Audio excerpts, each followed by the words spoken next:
Bismillahirrahmanirrahim. Assalamualaikum warahmatullahi wabarakatuh. Selamat datang di ruang kedaulatan rakyat, di mana kebebasan berekspresi tak boleh dibungkam. Sahabat SZ, akhirnya Nusron Wahid mengakui bahwa di area sekitaran pagar laut itu memang sudah ada HGB-nya. Nah, ini sudah kita sinyalir dari beberapa hari yang lalu. Rumor sudah beredar. Jadi kalau di politik itu yang namanya rumor atau gosip itu biasanya jadi sebuah fakta yang mendahului. Jadi rumor dulu, gosip baru kebuktian. Rumor dulu, gosip baru kebuktian. Ya ini terjadi lagi gitu. Nah, kan kita tempo hari pernah bahas Nusron Wahid tuh kebingungan, nggak ngerti ini siapa pemilik dari pagar laut ini. Ternyata ada aplikasi Bumi apa Buni ya? Bumi kalau nggak salah. Itu dibuat oleh Kementerian ATR sendiri ya, sebelum eranya Nusron atau sebelumnya lagi. Nah, yang sahabat aset yang tahu boleh disampaikan ya. Tapi luar biasa, akhirnya terbongkar oleh netizen. Lagi-lagi kekuatan netizen bekerja. Lagi-lagi ini untuk diingatkan, jangan sampai lagi ada kata-kata yang mengatakan jangan hanya beraninya di medsos. Justru medsos hari ini adalah alat perjuangan luar biasa, dahsyat. Karena bisa membongkar segala persoalan yang ada di Indonesia ini. Termasuk ini, Menteri ATR minta maaf, gaduh pagar laut Tangerang punya sertifikat HGB, hak guna bangunan.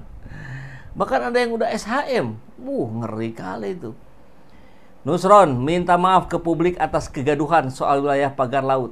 Tapi kalau publik tidak gaduh, kayaknya dia lempeng-lempeng aja. Dilanjutkan aja pura-pura nggak tahunya ya. Benar nggak sih? Yang setuju, yang nggak setuju boleh sampaikan di kolom komentar. Nusron pun berterima kasih atas laporan dari masyarakat mengenai status HGB. Ia berjanji akan mengambil tindakan cepat dan tepat untuk menyelesaikannya. Kami atas nama Menteri ATR minta maaf katanya. Nanti videonya ya kita lihat. Biar lebih seru kita langsung meluncur ke videonya.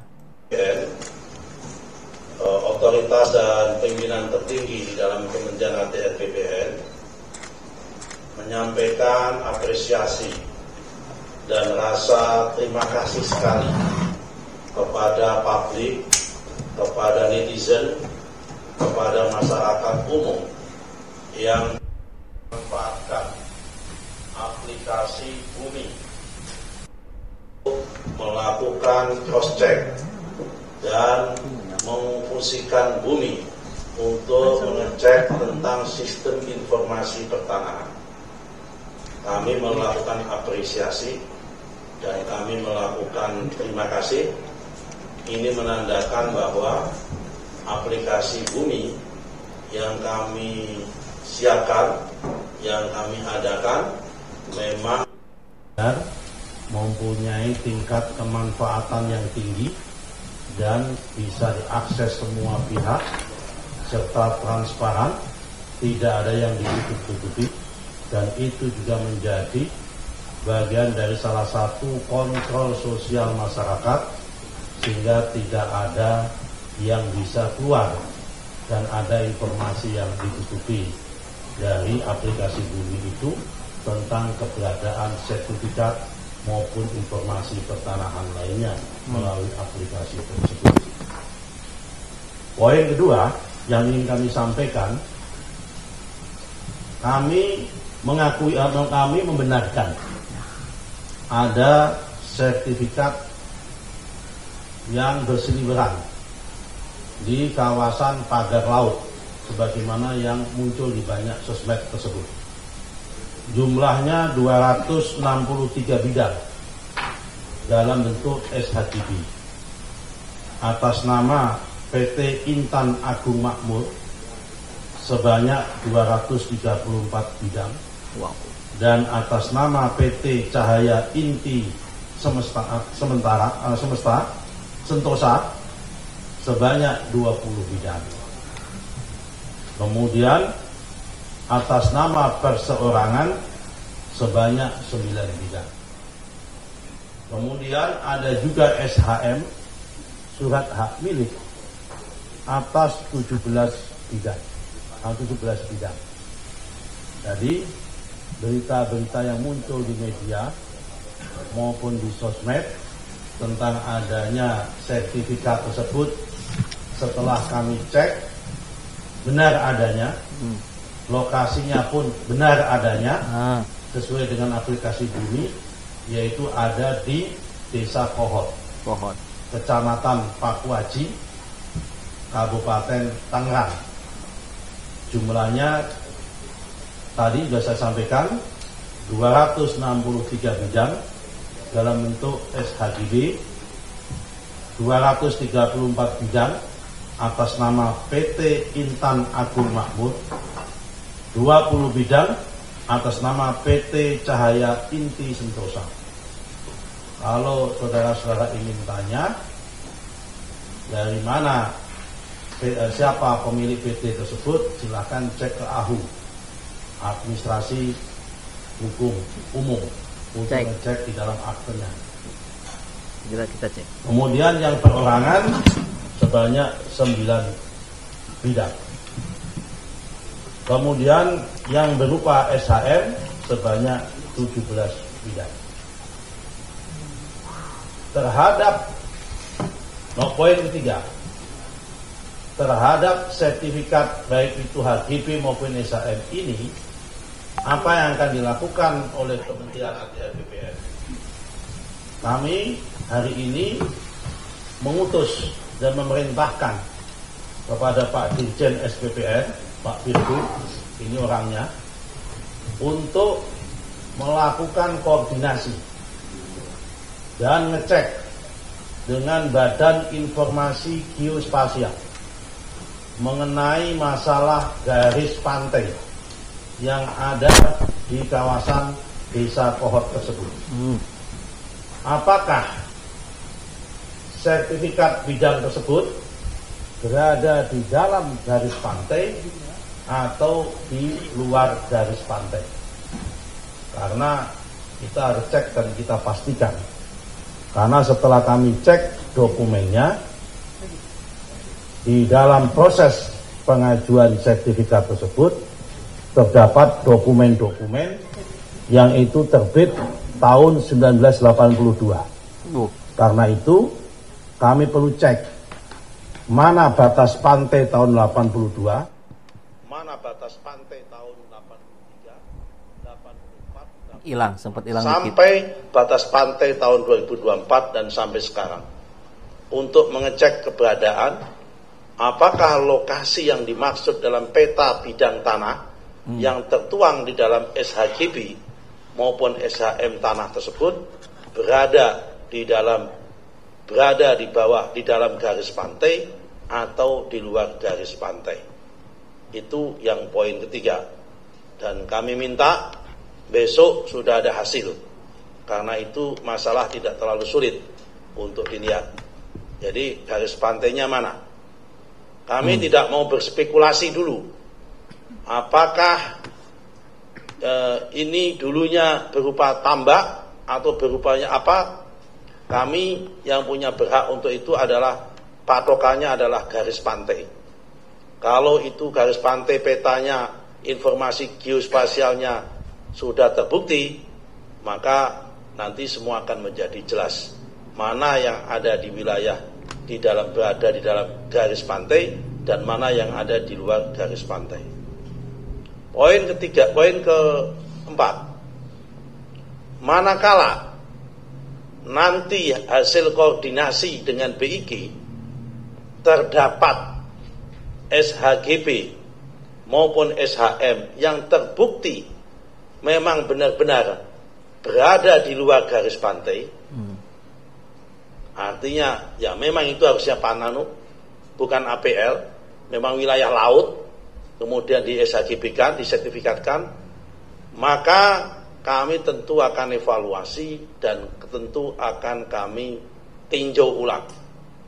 Dan kami masih punya kewenangan itu, karena sertifikat ini terbit tahun 2023. Berdasarkan PP Kalau selama sertifikat itu belum usia 5 tahun dan ternyata dalam perjalanan terbukti secara faktual ada cacat material, ada cacat prosedural, dan ada cacat hukum, maka dapat kami batalkan dan dapat kami tinjau ulang tanpa harus proses perintah pengadilan. Tapi kalau sudah usia 5 tahun, maka harus perintah pengadilan. Ini poin yang keempat. Poin yang kelima, terhadap pihak-pihak yang terlibat dan terkait dalam proses penerbitan sertifikat tersebut, manakala nanti terbukti berada di luar garis pantai, dan manakala terbukti tidak compliant, manakala terbukti tidak sesuai dengan prosedur, dan manakala terbukti tidak sesuai dengan aturan yang berlaku, kami akan tindak sesuai dengan aturan yang perundang-undangan yang ada. Kira-kira yang terlibat siapa? Yang pertama adalah proses pengukuran, juru ukur. Dan kami sudah cek kepada teman-teman di Kantah di Tangerang menggunakan KJSB.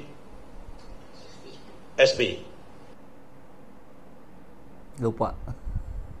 Pihak swasta. Terhadap KJSB-nya kami sudah mintakan perintah kepada Pak Virgo selaku yang menangani Dirjen SPPR untuk memanggil, dan terlalu terbukti tidak prosedur, kami minta untuk di blacklist, kalau perlu merekomendasikan supaya izinnya dicabut. Kemudian setelah ada juru ukur dari KJSB butuh pengesahan. Karena itu pihak kepala seksi pengukuran dan survei yang ada di dalam Kantah Kabupaten Tangerang juga harus bisa kita mintain pertanggungjawabannya. Nomor 3, kepala seksi pendaftaran dan penetapan hak dan pendaftaran tanah juga akan kita mintain keterangan dan untuk kita tindak sesuai dengan aturan perundang-undangan yang berlaku. Mantap. Yang nomor 3, yang selanjutnya adalah kepala kantor di Tangerang. Tapi yang bersangkutan sudah pensiun. Juga akan kita panggil dan akan kita lihat apakah yang bersangkutan terlibat itu atau tidak. Karena itu kami atas nama Menteri ATR BPN mohon maaf atas kegaduhan yang terjadi kepada publik, dan kami akan tuntaskan masalah ini seterang-terangnya, setransparan-transparannya. Tidak ada yang kami tutupi, karena memang fungsi daripada aplikasi Bumi adalah untuk transparansi, siapapun bisa mengakses, dan ini bukti bahwa kita siap dikritik dan siap dikoreksi oleh siapapun, oleh masyarakat. Kalau memang terjadi ada kesalahan akan kita koreksi. Dan ini menunjukkan dengan adanya aplikasi Bumi, pihak-pihak pejabat kami maupun petugas kami di lapangan tidak bisa serta-merta akan berbuat semena-mena, karena kalau berbuat semena-mena publik pasti akan tahu dan publik akan bisa mengendorse untuk itu semua. Ya. Saya kira ini penjelasan resmi dari kami. Saya kira sudah cukup. Tidak akan kami buka tanya jawab. Enggak. Supaya tidak melebar kemana-mana. Kasih kesempatan kami untuk bekerja. Insya Allah dalam waktu singkat kami akan bisa kasih keterangan yang lebih detail dan lebih jelas lagi. Saya kira apa yang saya sampaikan pada kesempatan ini sudah cukup detail. Poin kedua, terhadap berita yang muncul di media tentang seakan-akan bahwa sertifikat atau yang muncul itu di atas laut atas nama PT Kapuk Niaga Indah, itu tidak betul. Karena kalau ini yang muncul di media kan, itu bukan di Kohot, tapi ini di Jakarta Utara. Kohot itu Tangerang, ya kan? Ini itu satu hal, ini lain. Ya. Kalau yang ini sudah sesuai dengan prosedur. Karena ini yang di Kamal Muara terbit tahun 2004 dalam bentuk SHGB atas nama PT Kapuk Niaga Indah. Yang ini terbit di atas HPL dan itu tanah hasil reklamasi. Karena tanah hasil reklamasi, HPL-nya atas nama Pemda DKI, SHGB-nya atas nama mereka yang melakukan reklamasi. Jadi kalau ini prosedur, kami sampaikan apa adanya.